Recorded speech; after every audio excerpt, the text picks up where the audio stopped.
What's up, hungry homies? My name is Alyssa Coppolino. I'm an IFBB pro from New Brunswick, Canada. Today, we're gonna hit legs. I'll show you some of the equipment here. It's pretty unique to a lot of the other gyms in this area, so I hope you get a chance to come on by. If you don't know who I am, I have been competing as a pro since 2017, where I got my pro card at Nationals in women's physique. My pro debut year, I ended up winning the Vancouver Pro Show, and that led me to the Olympia. Had a lot of ups and downs throughout the seasons. COVID, we all took a big hit from that, so I had to take some time off then, but now we are back and trying to get better than ever. So I'm just gonna start by warming and rolling everything out because I'm stiff and sore and old. Because of my herniated disc, my piriformis is also very tight. So it is pinching my sciatic nerve, which gives me foot tingles and pain. I had my first posing session with a new coach yesterday, Christina Mendoza. It was just half hour. Got another one booked in July, but we'll make some adjustments to my posing. Because your body changes every season, right? With improvement season, things are different, looking different. So you kind of have to pose differently to either hide weaknesses or showcase like good parts of your physique. I'm actually not training my legs as often anymore, or I'm taking more days between them. Because looking at my progress pictures, I've put on a lot of size in my legs, and I don't want it to overshadow my upper body. So we're pulling back on legs a little bit. So we're just trying to get crispy, not strong, essentially. So I focus on warming up my glutes, my hamstrings, and my adductors the most. And then I'll get into like a compound movement, like a leg press or a squat.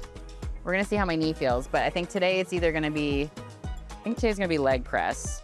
Maybe just some lighter RDLs, and I think some Smith split squats, and then maybe some glutes, and then leg extensions. I'll probably do leg extensions twice in the workout. So like one as a warm up to get the blood, and then leg press, and then some hamstrings, and then finish with some glutes, and then leg extensions, and usually walking lunges. It's usually a deadly combination, so finish strong. This is the seated leg curl, the Prime machine.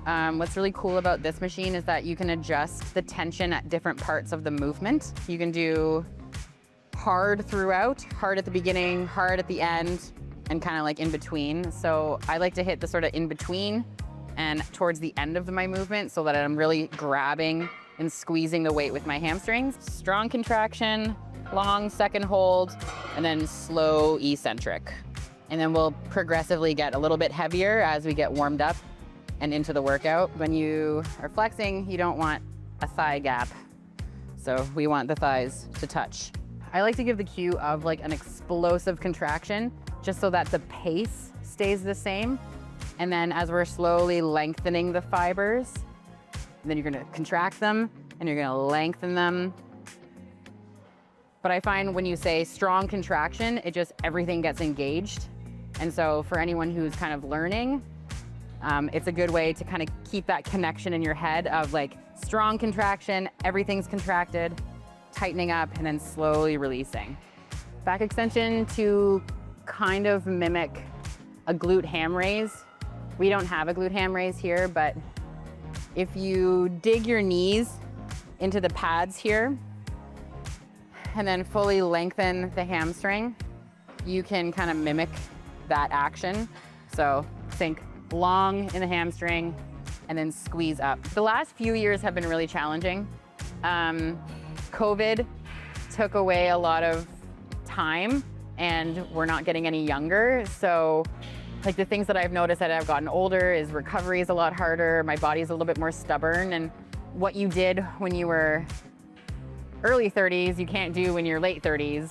So I've had to adapt and do things a little bit differently, focus on recovery and downtime, probably a lot more than I've been able to in the past. So that's been sort of like a change in the routine, is just resting more, really, and recovering, focusing on recovery.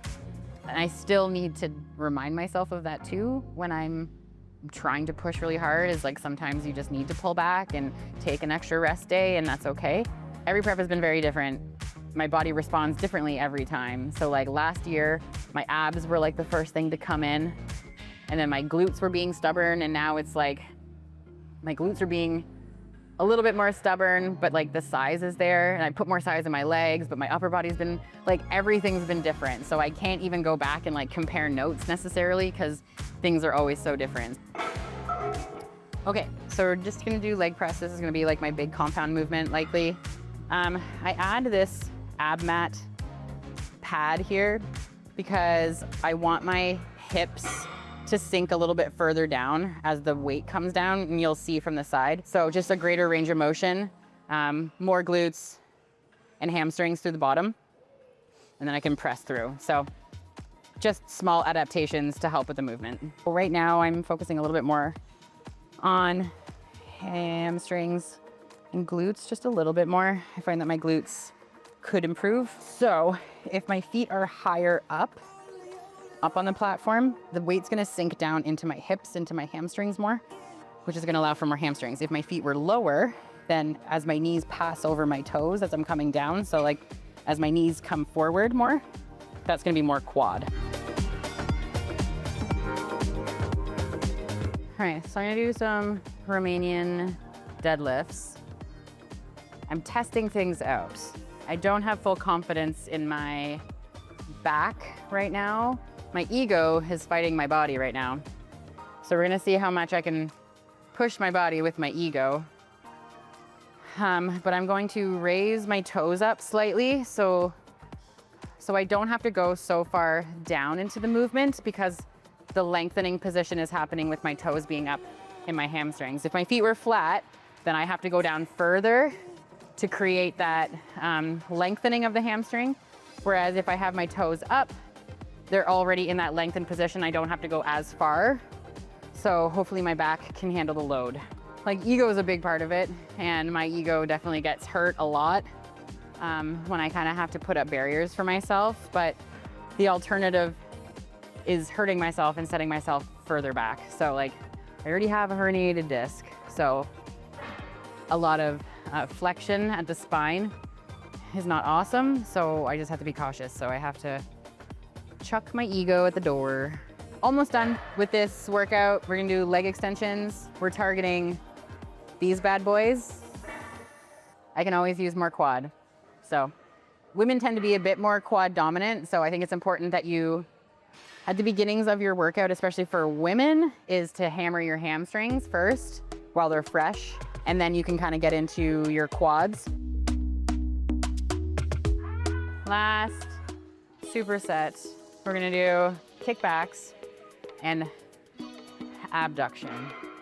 The kickbacks are for glutes. I don't love this machine, but I've been trying to like this machine, so I've used it the last few glute sessions I've done, and if I go really slow and really push through my heel with my knee flared out just a little bit, I find I can hit that spot.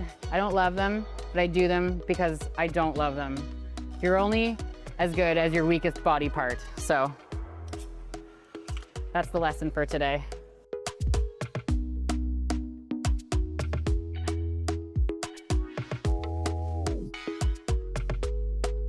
After leg days like today, or like a really heavy back day, I'll usually do like an Epsom salts bath at night. So it helps to kind of like relax my muscles, remove any toxins, you know, just from like the lactic acid and whatever else built up. And that usually makes me feel a little bit less sore the next day. So I'm a big advocate of salt baths. And then resting, eating lots of water.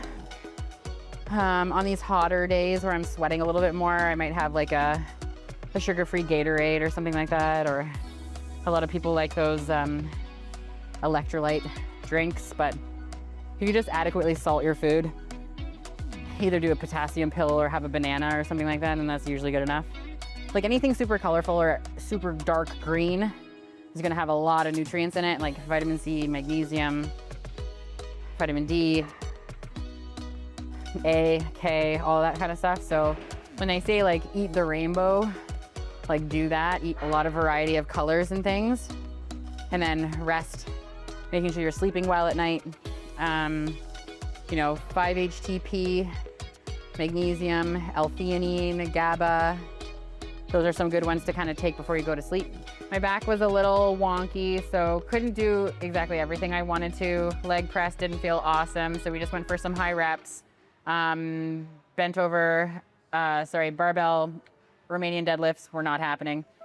But otherwise, good. Hamstrings felt good. Quads felt terrible, but in a good way.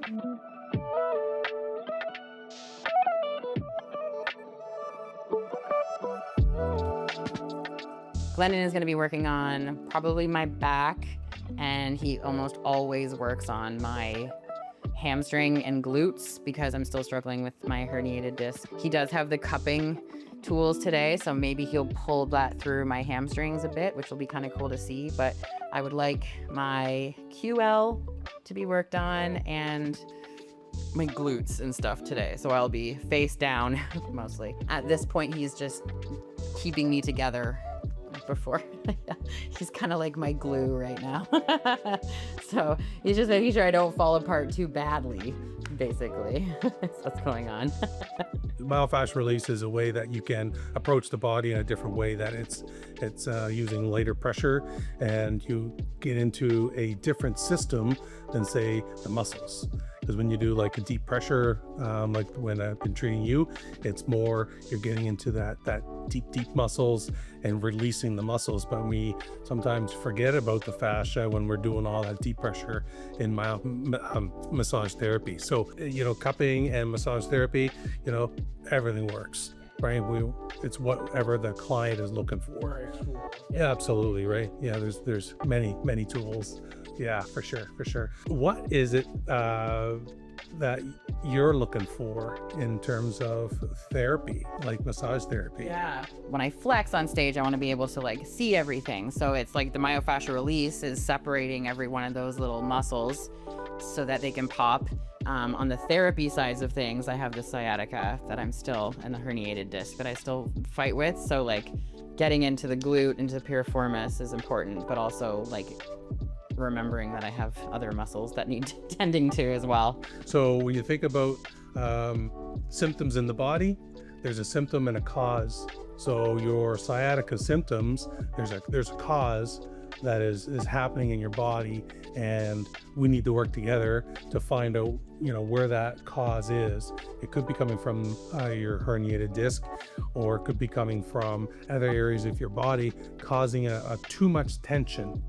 When you cause too much tension, we compress the sciatic nerve, and when we compress that sciatic nerve, it'll respond by either like a shooting or tingling or just all the above. Exactly right. So sometimes it's a more than one treatment fix. I'm not just going to massage your glute thinking that's going to be the one all fix all kind of thing, right? We're going to kind of expand from the glute, either hamstring, lats, even right into, you know, some of your sacral areas or your erector spinae group, your posture muscles, because they can cause a definite tension, right? Especially when you exercise your back, right?